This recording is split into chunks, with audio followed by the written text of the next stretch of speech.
and struck out. Um, just literally struck out. So I decided to do something else, and so I was able to pick up 1959 Kurt Flood.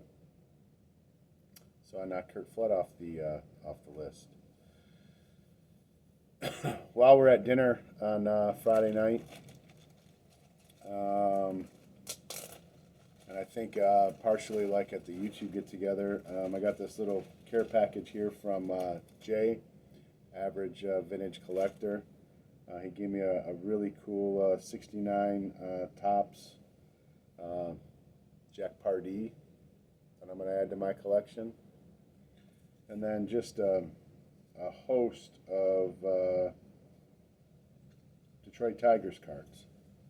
So this is kind of the stack of cards here that he kind of gave me, which was very generous of him. Didn't need to do that. Actually was able to get me Miguel Cabrera. So thanks, Jay. I appreciate it, and I appreciate your friendship, bud.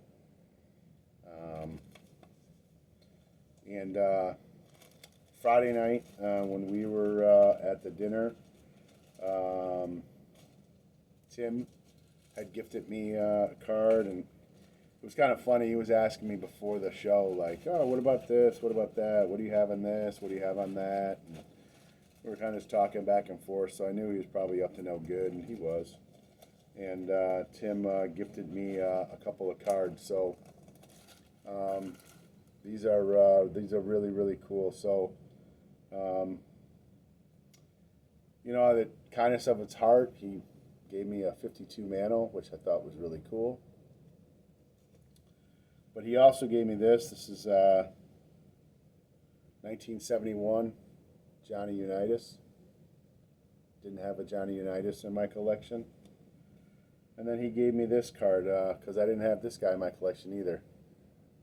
Pete Rose. So, Timmy, thanks. You're going to kill it with your channel, and I appreciate the friendship. And he also gave me this rookie Eric Lindros. So, thanks, Tim. I appreciate it, bud. Also, which I thought was really cool, was I ran into Jim Faulkner. He went to dinner with us on Friday, and he was handing out his channel cards. So 5714 collector. So Jim, thanks a lot. Thanks for the friendship. That means more to me than anything. So thank you. And then today, I actually came home, and I came home on Saturday night, but today I had another delivery.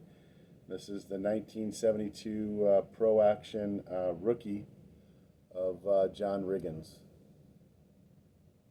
So I was able to get that in the mail today as well. Saturday night, I met a gentleman. His channel's Math Bowler, and a great guy.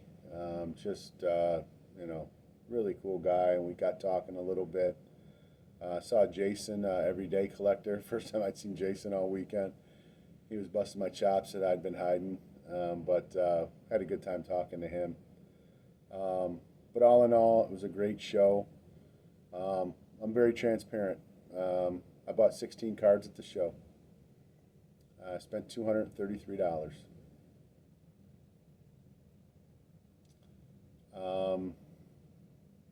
I stretch my dollars, make sure I find cards that I really, really want.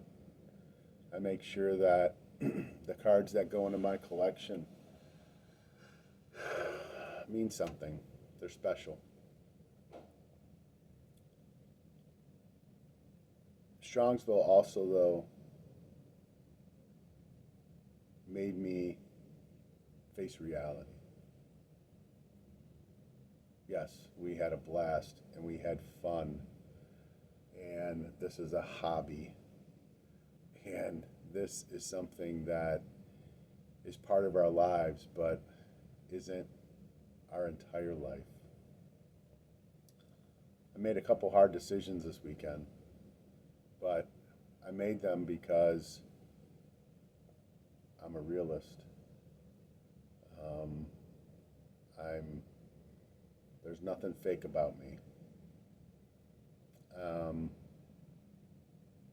I looked at every table. I looked at all kinds of stuff, but I also looked towards the future.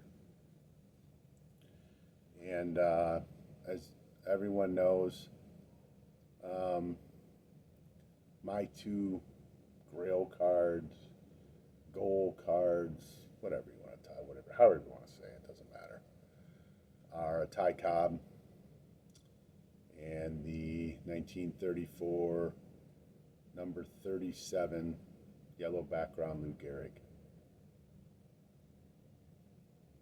And I saw some. Saw a fair amount of Cobbs. Saw a couple of the Lou Gehrigs.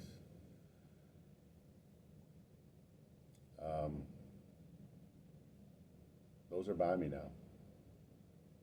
Um, I'm not going to get them. I'm not going to get a Cobb. And I'm not going to get the Gehrig. Am I going to stop collecting? No. But I think sometimes in this hobby, you watch all these channels and you see guys go to these shows and they're like, oh, look at this. I got the 1909 T206 Cy Young portrait. And they're sitting there counting 100 after 100 after 100 after 100 to buy it. Or, hey, I wasn't expecting this. I got the 1934 Lou Gehrig. And count 100 after 100 after 100. I was at a table where a guy counted $6,000 in front of me and slapped it on a table for a card. I can't do that. I will never do that. So, Cobb and Gehrig are gone. That's reality. That's just part of life.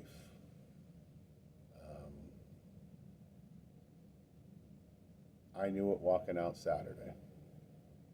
And I can still collect. I'm still alive. I didn't go into heart palpitations or anything. But it's just reality. So I'm going to do what I've been doing. I'm going to continue on my football quest. I'm halfway done. I feel really good about that. I'm thinking about something else that I want to do. I want to get closer to the end of football before I reveal that. But it's something that's been in the back of my mind for about 2 years. And I feel like it's time to maybe, when I get closer towards the end of football, to pull the trigger on it. And I'm just going to continue collecting. The rest of the year, I'm going to pick up a few cards here and there. I want to check a few more boxes in my football. That's fiscally realistic.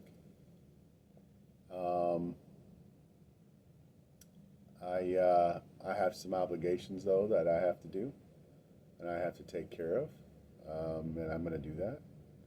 So I may not put out a ton of pickup videos after Strongsville. So, but I'm still going to talk about stuff. If I see something that I don't like, I'll probably talk about it.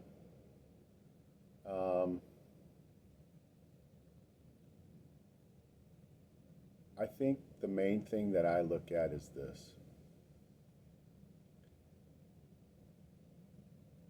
People and collectors need to collect within their means. And collectors need to realize what those means are. And as much as you may want certain cards, Sometimes it just isn't realistic. And sometimes it's just not meant to be. You're going to live. You're going to survive. Um, I'm ecstatic for all of the people this weekend that got pickups. I truly am. But also, it makes you realize what's attainable and what's not. And the biggest thing besides friendships and besides being with collectors that enjoy the hobby, it also makes you realize what's realistic, what's attainable, and how you can move forward as a collector and be a great collector. So all of you that collect out there, keep collecting. All of you that want to start a channel, like my buddy Tim did, start a channel. Get out there. Talk about your collection. Sometimes $2 cards are just as cool as $50 cards. $3 cards are just as cool as $60 cards. It doesn't matter the price. It's your passion. It's why we collect. This is probably going to be the longest video I ever do on this channel, but I kind of wanted to say a few things and get some things off my chest. So if anyone's still here, thanks for watching. And just think about your collection. Think about what makes you happy. Don't worry about anybody else. Who cares? It doesn't matter. I don't care if anyone likes my collection. I like my collection. And everyone should think that way. Until next time, have a great evening.